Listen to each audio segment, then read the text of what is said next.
because when you come to school, you're supposed to bring your books, right? Well, Miss Meredith forgot her notebook and her Bible. So she forgot everything today.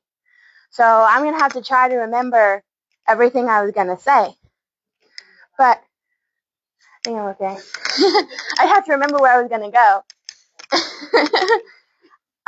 But I hear you guys have been talking a lot about missionaries, right? So can somebody tell me what a missionary is? Anna?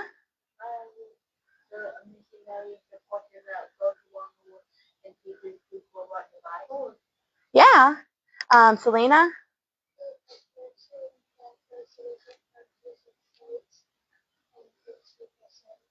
Yeah. Atticus?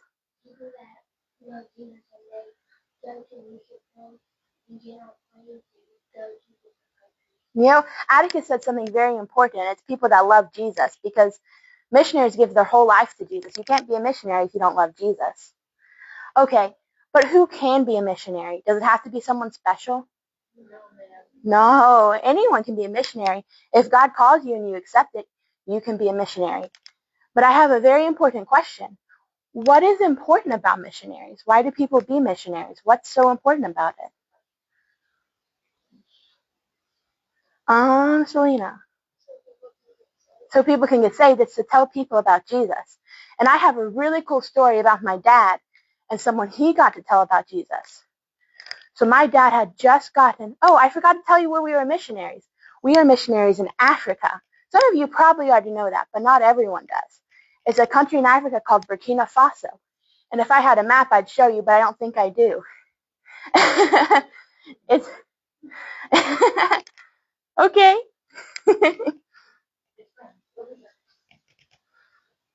Hope I don't drop it.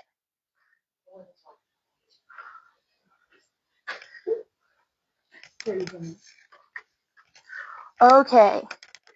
So this right here is where we are. If you can see, that's America. All the way across the ocean, this is Africa. And we were in a little country right there towards the top. That's where we were. It's called Burkina Faso. That's where I grew up. But this story happened when I was just a little baby, so I can't even remember. My dad had been lots of places in Africa, but he had just gotten to Burkina Faso, and guess what? His car was having problems. Now, you have car problems here too, right? Missionaries have car problems too. It's not something you only have in America. Missionaries can have problems too.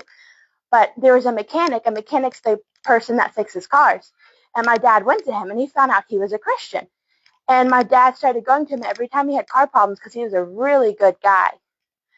But one day, the car mechanic came to Dad, and he said, I have a question to ask you. So my dad said, okay, what is it? And the car mechanic, he said, well, I come from a village. It's far away. So where my dad lived, it was in the city. But the car mechanic came from a village, and a village is like a really small place where people live and they don't have power or water or internet or cell phones or anything. And so he came from a village and he moved to the city. But he said, in my village, there's nobody there to tell them about Jesus. And I want you to tell them about Jesus. And my dad thought for a minute, and he said, well, there's other missionaries that have been here for a long time. Why haven't they gone to your village? And the car mechanic said, I've asked, but nobody will come. They've all got churches. They've all got things to do, and they're so busy. And my dad said, well, okay. If you go and talk to your people and you set up a time, I'll come, and I'll preach about Jesus to your people. So the day came, and they got in my dad's car, and they drove a long way to the village. And then when they got to the village, there were people under a tree waiting to talk. Now, in Burkina Faso, when we first started church, there's not always a building, so people will sit under trees to hear the preaching. Imagine if you went to church and sat under a tree instead of going inside and sitting on your pew. It's a little crazy. But they were under the tree, all waiting to hear the gospel. So Dad got out, and he shook all their hands, and then he went back to his car, and he got his Bible, and he preached. And that day, some people got saved. And then they met the chief of the village. And the chief is kind of like the king. He's the man in charge and tells everyone what they can and can't do. But they met the chief, and the chief was really nice. And he said, we're so glad you're here. We're so glad that you brought the people this message. You're doing a good job, and you're welcome here in this village. Well, then Dad gave him the gospel and told him about how Jesus could save him. But the chief didn't get saved. Well, Dad kept coming to that village, and they started a church, and more people were getting saved. But they really wanted the chief to get saved, but he would not get saved. Well, one day, they got some very sad news. My dad and some pastors, they heard that the chief was going to die soon. And they said, we have to go tell him about Jesus one more time. So they went to tell him about Jesus. And he said what he always told them. We're so glad you're here. I'm so glad about what you're doing. And you're sharing with the people about Jesus. That's so good. And my dad looked at him and said, you said what we're giving to everybody is good enough for everybody else. But isn't it good enough for you too? And the chief thought for a minute, and he said, if it's good enough for everybody else, then it's good enough for me. So that chief in this village in Africa, he bowed his head and he got saved. But then he told my dad a really cool story, and it's a true story that actually happened to the chief. He said, long time ago, when he first became chief of the village, and that time they didn't have any phones, internet, they didn't even have mail. So the only way they would hear other things is if people came to their village and told them. Well, one day something happened, and a person came to his village and told the chief a story. He told the chief a story about a man. A man would carry around a book, and he would tell stories out of the book, and the stories from that book, it would change lives. And when he was a young chief years and years ago, he said he looked up into the heavens and he said, God, would you send a man with the book? He said, years passed and no man came, no book came, and he thought the book would never come. Well, then one day my dad got to the village. He got out and said hi to everybody, but then he went back to his car and he got out the book. Does anyone think they know what the book was? The Bible. Isn't that cool? This man, where they don't really have much communication with anybody else, he somehow heard about the Bible and he knew he wanted it. And then years later, we think it could have been 70, 80 years later, because they said he was over 100 years old. And he waited for that long, but one day he got the Bible and he was able to get saved. That's a really cool story. But just like the chief got saved, each of you can get saved too. And I know lots of you are, but we hope that one day all of you will get saved. But does somebody know what it actually means to be saved?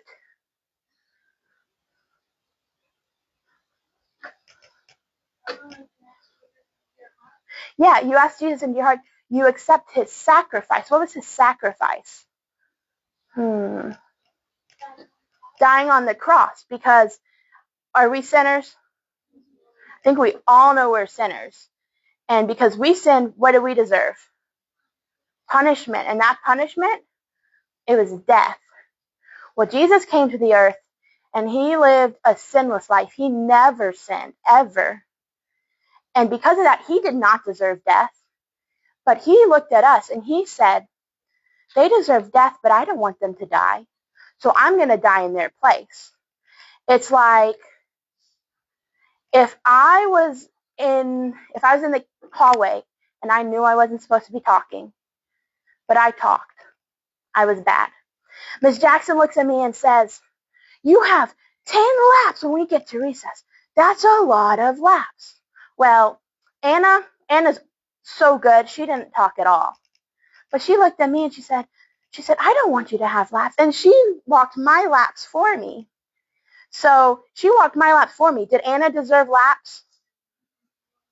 I deserve laps. But Anna decided instead she was going to take my laps. That's what Jesus did for us. We deserve to die.